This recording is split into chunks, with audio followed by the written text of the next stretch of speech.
Welcome back, fellow Illumineers, to be our guest. My name is Heath Collier, and hopefully this is the second time you're seeing me this week, because you checked out our Top Hits video yesterday.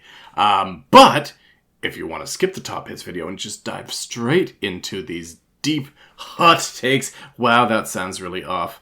Redo? No, I don't do redos. I'm too lazy, and I also have no shame. So here we are. Deep dives into Archazia's Island draft reviews. Yeah, we're doing draft reviews all this week, so I hope you'll tune in, check them out each and every day, and enjoy it. If you do, let me know in the comments. If you don't, let me know in the comments. Also, I haven't really done this a lot at the start of the videos. I try to save it for the end because, I don't really want to be like that. But if you like these videos, if you like what we're bringing to the table, please like, subscribe, share. Share for me is the most important part. Like, subscribes feels good, that's great. But share it out because ultimately my main goal is just to drive the message more about Lorcana Limited, about how amazing it is for draft and for my sealed brethren as well. It's an amazing part of the game. It's an amazing way to play the game. I know you enjoy it or you wouldn't be here, so please share it out so that we can draw more attention to it. So what are we doing this week? What's the format? Well, up until now, if you've checked these out before, you probably know that we tend to divide them by colors. We, rate one color at a time, not because color matters in draft. If you're new to draft, no, there is no color restrictions. You can play all 6 colors in your draft deck, but it's just an easy way to organize it. Unfortunately, Ravensburger went through a monkey wrench into the plans by introducing Duel Link. So where do we sort those into? Is it its own distinct video? So rather than get into the quagmire of that, I started reflecting on what do we really care about in terms of the division? What is actually important? And what I thought about is, well, ink cost, really. We're trying to build towards a very specific curve, right? Ultimately, we want to have a dash of 1-drops, a few more 2-drops, majority 3, 4, maybe into 5, and then dropping off dramatically at 6+ ink. So if that's what we're trying to build towards, then why not review each different ink cost at a time, with the sole exception of 6+ ink we're going to lump all together. So in doing so, hopefully as you watch these videos, you'll kind of think towards how am I building out my curve? What's the ideal cards at each point in the curve? So to that effect, I'm going to cut to a previous video that I recorded like 2 or 3 sets ago about how we rate the cards, and also talk a little bit about that curve. So without further ado, take it away, past Heath. So we're going to do A, B, C, D, F as our rating system. A is first pickable and happy to first pick it. This is a bomb or just really effective card. There are commons that are absolutely within this territory. But ultimately, it's something that you're just like, you open your pack, you look at it, and you're like, yeah, this is the one for me. Love this one. Happy to have it, right? That's an A. B is, I'll first pick it, but I'm not going to be absolutely thrilled about it. But I'm definitely very happy to pick this up and have this in my deck. I will always play this card, and I'm going to kind of be picking it in the first half of the pack. C's are your, journeyman staples of your deck. You're almost always going to play these cards unless you've drafted so well that your deck's just crammed full of A's and B's. So you're always going to play these cards, or almost always. But you're not exactly thrilled to be taking them. You're just like, okay, these are cards that are going to fill out my deck, right? These are the cards that you want kind of in the middle to last half of the pack, and they're solid. D is, ideally, I'd like to not have this in my deck. I will play this, but I'd like to not have this in my deck if I can help it, and I'm certainly not wasting any early picks on it. These are cards that you are going to be picking up because it's the only cards left in the last third of the pack, right? Ideally, these should all be inkable. If they're that bad, you should not be taking an uninkable card that's that quality, right? And then F is don't play it. And usually that's because they're uninkable and they're like D quality and uninkable. But it could also, there could be some inkable cards that I rate as S just because they're so bad. And in that case, obviously, if they're inkable and you need ink, you're going to play them in your deck because you're only eliminating 8 cards that you drafted. So if you have, 8 uninkables that are Fs, you're going to play an F that's inkable, of course, right? But you should try never to have this anywhere near your deck, and you should only be using it as ink if I've got an inkable F in there. And you're back. All right, so with that in mind, today we're talking about 1-drops. And I'm sorry to say, most of them suck. Yeah, it's pretty much famine here in the feast or famine world when it comes to the 1-drops. 1, we only have 21 to choose from. And 2, there's not a lot going on there. So let's dive into it, because ultimately you're going to need some 1-drops in your deck. So it's important for you to know which are the ones that you can actually viably play, because you're probably going to be fighting for them. Here's the thing before we dive into the first card, is what's the implication of that? Well, the implication is this is probably going to be a slower set. This is probably going to be a set that you might need to build more towards top-end cards, because you just can't really go low to the ground aggro, because there's not much 1-drops and not a heck of a lot of good 2-drops, spoiler alert for tomorrow, to build off of, right? So you got to make sure you're fighting for the good ones, and that you're considering the implications of that as you build out your deck. And also the fact that if you can build out an aggressive early drop deck, you're probably going to position yourself ahead of the rest of your competition at the table. All right, so we're going to start with Roger Radcliffe here and take it from there. All right, so Roger, 1-cost inkable, 1/2, 1 lore. It's Roger Radcliffe, dog lover specifically, and he is an ally. And I think I'm going to start drawing attention not to every subtype, but I'll draw attention to the allies, because there's a few ally matters cards in here that are actually relevant. You might know I'm not usually one for synergies, but in this case, I think it might be something to pay attention to. Anyways, so what does he do? Whenever this character quests, you may remove up to 1 damage from each of your puppy characters. I'm going to be frank, there's really only 1 puppy that I'm interested in this set, and I'm actually looking for him to be banished. You'll get to that a little bit later in the week. So, yeah, this is meaningless. 1-drop 1/2s for me are egregious. It's got to be really good for me to want to play it, and this is not it, because it just gets eaten alive by everything. At least my 1-drop 2/2s can take out something. This is just getting banished to everything. So not interested. This is a D+ for me. It's still ink. If you happen to draft puppies for good cause and you need a 1-drop, then maybe, but this is ink. Restoring the Heart. If you watched my quick hits video yesterday, this is already not news to you. This is one of the better cards at 1 cost. However, one thing to keep in mind is I wouldn't categorize this as a 1-drop. So I'm still putting in the 1-drops, because obviously that's the way we're organizing it. But what I want you to think about is, what are the cards that I want to play on turn 1 versus what are the cards that cost 1 ink? And those are very different things. This says 1-cost inkable action, Restoring the Heart, remove up to 3 damage from chosen character or location and draw a card. Well, I don't want to remove damage from anything. I can't remove damage from anything on turn 1.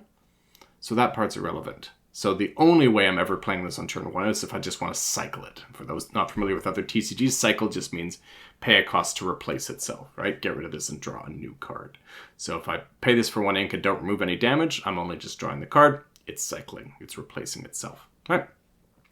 But later on in the game, when I've got some spare ink, and removing 3 damage can be potentially pretty good, and I get to replace it, that's fantastic.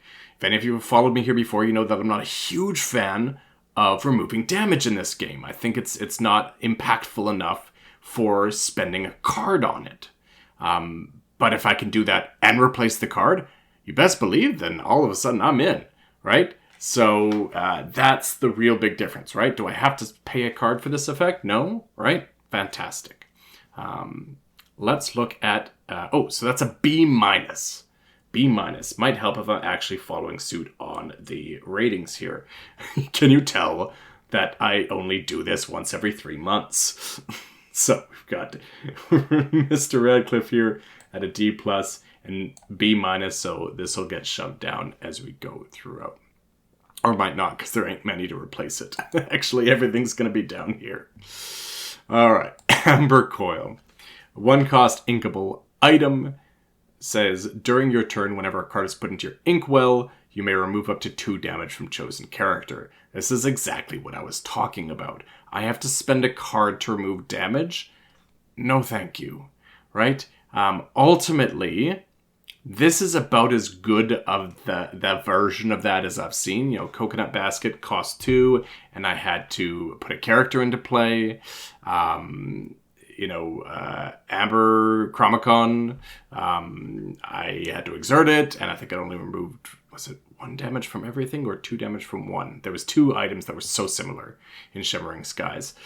Anyways, this is about as good as it's been, and I'm still not really that interested. The fact of the matter is for the cost, it's great, but for the, like in terms of ink, but for the cost of a card, I'm not really interested.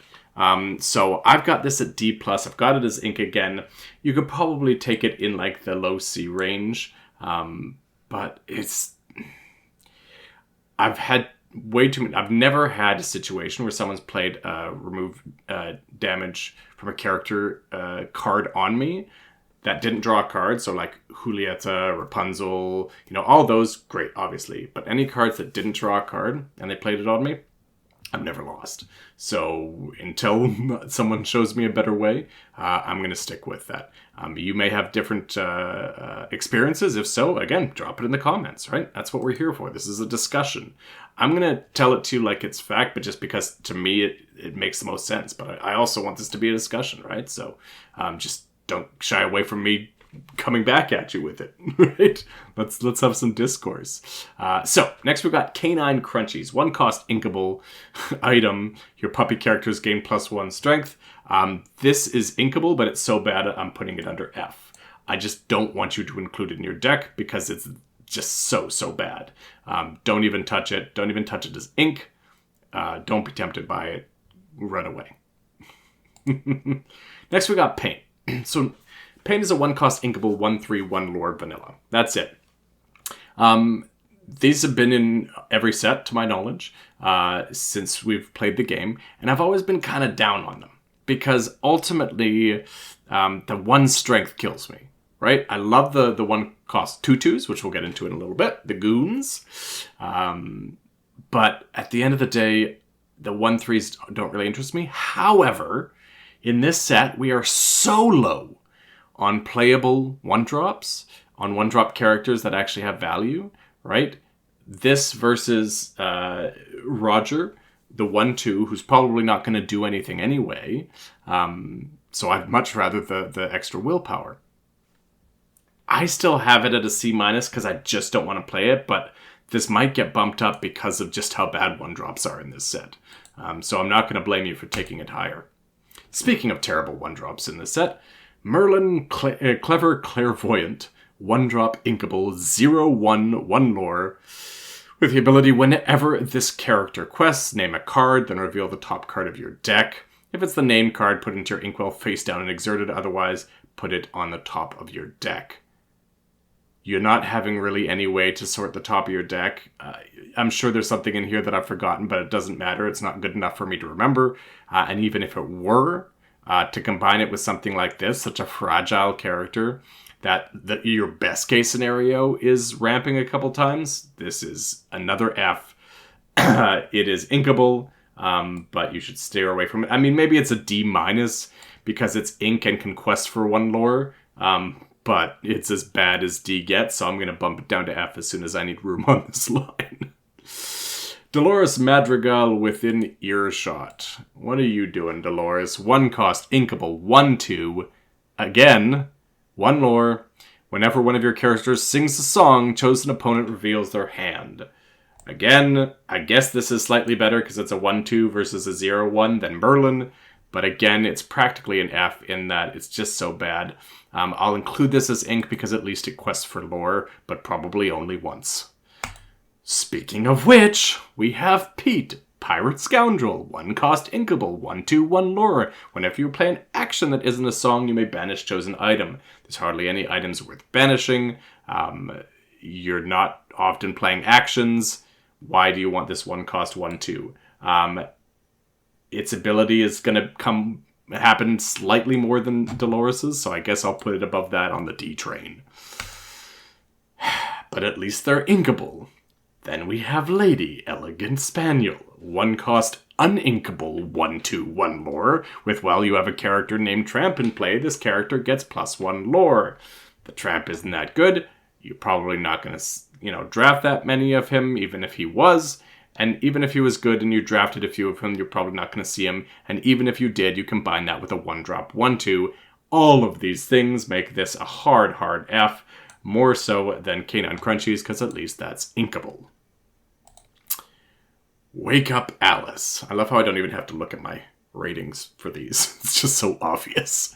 Wake Up Alice. 1 cost inkable action. Return chosen damaged character to their player's hand. I didn't like Stampede when it was out. That dealt 2 damage to a damaged character because the amount of times where there's a damaged character on board that's actually relevant and this is going to do anything, I was not fond of. But at least if it did, I got to banish it because presumably I wouldn't play it if that 2 damage wasn't relevant. Just returning it to their hand? I love tempo. I've mentioned this many times. I tend to go under a lot of players. A lot of people dismiss 1-drops. And I do not, because I think if you're playing your 1-drop, yeah, you got to be cautious with it. You can't just quest it into their 3-drop. But you get out enough tempo early, and all of a sudden you're pressuring it so that they can't challenge it in with a 3-drop because they got to be dealing with something else, or you got a bodyguard out or whatever. I like tempo. This is just so bad. You're waiting for the time where a character that you care to return to hand is damaged. By that point, I hope instead of damaging, I've just banished it. So bad. There will be times where this is relevant, so I'm going to put this at a higher D because it's both inkable, and maybe you can find a time where this is useful, but you should be inking this 98% of the time. Nope, we're not on He's a Tramp, we're on Wake Up Alice. Pretty much the same thing. Next we've got He's the Tramp. 1 cost inkable action song. Chosen character gets +1 strength this turn for each character you have in play. If you remember all the many actions +3 strength, I said it's garbage, it's useless, you are wasting a card on it. This is a song, sure, but you're probably not going to sing it. And so, best case scenario is probably +3 strength. Sure, you might get more, but at that point you're probably winning anyway, so what do you care? If you've got 4 or 5 characters on board, you don't need this. It is not worth the cost of a card. Again, much like Amber Coil, it's not about the cost. Yeah, +3 strength for 1 ink is great value, but it's the cost of the card which is detrimental to your game. Most games of Limited come down to attrition, come down to running out of cards and being in top deck mode. This is not a tramp. He's a trap. So I want to put this at F, but again, it's got occasional uses, so I'll put it as a higher D because it's inkable.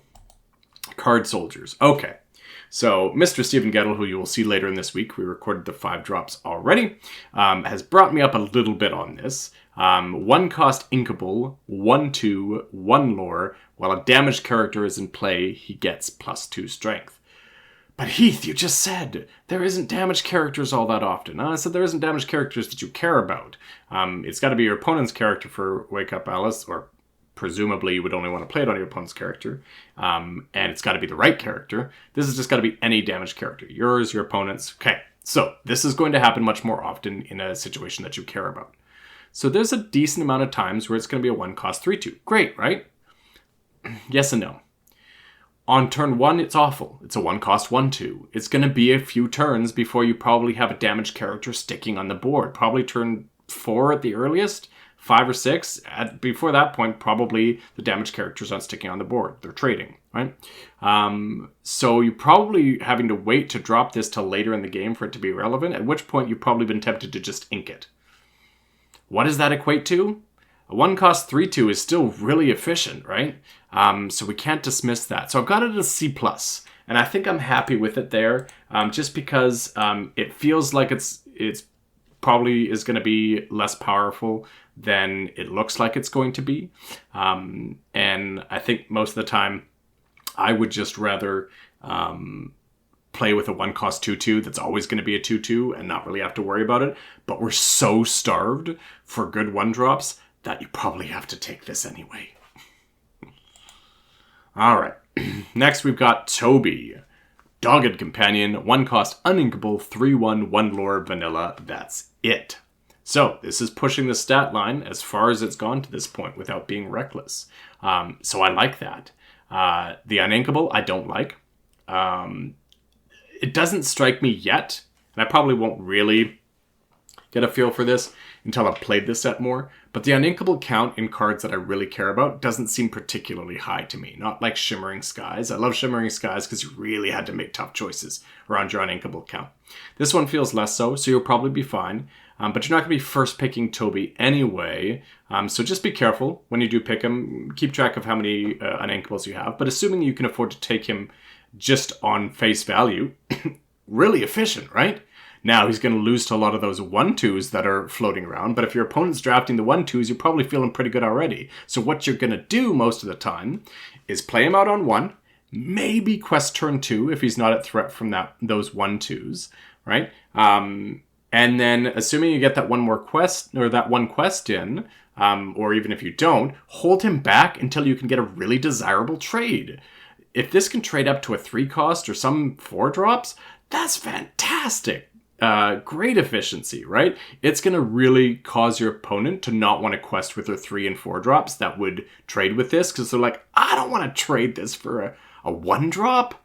Man, I got to wait until I can find a way to deal with Toby, and then I'll start questing with my 3 or 4 drops. That won't always be the case. Sometimes your opponent will just go aggro, but you will get a few opponents that are balked by Toby. So with that in mind, for me, I've got him at a C+ as well, and above Card Soldiers. It might even be a B- if it wasn't for that uninkable, right? If the uninkability isn't an issue, it's probably a straight up B, let alone B-. It's really efficient. Good boy, Toby. Unconventional Tools. You can probably imagine how I'm rating this. 1 cost inkable item. When this item is banished, you may pay 2 less for the next item you have in play. This is the hardest of inkable Fs. Don't even bother with it. What are you doing? Monsieur D'Arque. Despicable Proprietor. 1 cost inkable, 1/2, 1 lore. Whenever this character quests, you may banish chosen item of yours to draw a card. So I've got Monsieur D'Arque at a D+, or D+, but I will say, if you manage to pick up some items, and I'm not high on items in draft, usually it's a waste of a card, but if you manage to pick up a couple of the useful items that wouldn't be a detriment to banish them, and you don't play this on turn 1, you wait to play it in a time where you've gotten your value out of your item and you're ready to banish it, it's not awful. So at that point, it's probably, a C-? Woohoo! So I probably still have him below Amber Coil. I think it's the best, and maybe that means I should be pushing Amber Coil to a C-, but I just... All right, you know what? I'm going to push Amber Coil to a C- for all you remove damage. I want to call it healing. I mean, you get what I mean, but that's a magic term. Healing fans out there, stans, I'll give you a C-. Dawson, Puzzling Sleuth. 1 cost, uninkable, 1/2, 1 lore. Once during your turn, whenever a card is put into your inkwell, look at the top card of your deck. You may put it on either the top or the bottom of your deck. Hooray, it combos with Merlin! I told you there might be some cards in here that I forgot about because they're just that bad. No. At the cost of a 1 cost uninkable, 1/2, 1 lore. Yeah, that's not a terrible effect, but at that cost and that vulnerable, that is a hard F. Where does it land between Lady? I guess it's better than Lady. Yeah, it's better than Lady. I would even mark it as better than Canine Crunchies, but it's still enough. So what are we talking about? Who cares? Toulouse, same exact thing as Pain. Toulouse, Artistic Kitten, 1 cost inkable, 1/3, 1 lore. It goes right beside Pain. I'm going to be biased here and put it above Pain. Water Has Memory. 1 cost, uninkable action. Look at the top 4 cards of chosen player's deck. Put 1 of them on top of their deck and the rest on the bottom of their deck in any order. Somebody's going to think they're being so clever, being like, I'm going to use this on my opponent and put their best 3 cards on the bottom of their deck. Let me tell you what, in most drafts, the average difference between 1 card and another is not that substantial. So you've just wasted a card to put 3 cards to the bottom of their deck that are marginally better than the 1 card and subsequent cards that you've left on top. Yes, there are occasional bombs, and that's great, but you've still wasted a card for it. I can beat you with my C cards if you're wasting cards on abilities like this. So this is another hard F, and I'm going to put this right at the bottom because I don't want anyone getting any wise ideas. We finally have 2 decent cards to talk about. We've got HeiHei Rambling Rooster, which is just a goon. Just a 1-cost inkable 2/2/1 lore. Now he is a HeiHei, so that matters. And I don't mean for shifting the 5-drop. I just mean because it's HeiHei.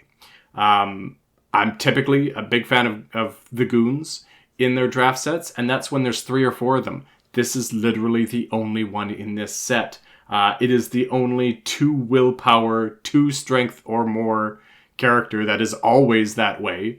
1-drop in this set, which is to say it's often stronger than card soldiers and all of the 1/2s, and it's got 1 more willpower than Toby and Mulan, who we're going to look at next. So to that effect, it's probably the strongest one. I think I'm going to draft Mulan a little bit higher, but it's still a B to B minus. I'm probably just going to acquiesce to this set being slower and not draft it as high as Restoring the Heart, because Restoring the Heart is going to be great on some of my big bodies. But that makes me sad. that there's just no way to draft an early game in this set. Last one is Mulan, Disguised Soldier, 1-cost inkable, 2/1/1 lore. When you play this character, you may draw a card, then choose and discard a card. Okay. Probably the best 1-drop in the set. But, hear me out here. I will probably still play her on 1 if I've got her. But this effect actually benefits you later in the game. So it's tough to call her, again, a hard and fast, dyed-in-the-wool 1-drop, because I'm much more interested in filtering cards later on in the game. When I've got a card that's stuck in my hand, when I've got a better sense of how the game is playing out, who's the quester, right? We like to bring this up a lot, right? Am I being more aggressive, or am I being more defensive and challenging, right? So maybe I've got a really aggressive card in my hand, but I'm on the back foot challenging, so I'd rather get rid of it and draw for something that's going to help me stabilize the board more. Or I'm going aggro, and this card I don't need at all. Let me go for some more questers, right? So once I've got a better sense of the board state and how the game's playing out, I want this effect. When I've got dead cards, I want this effect.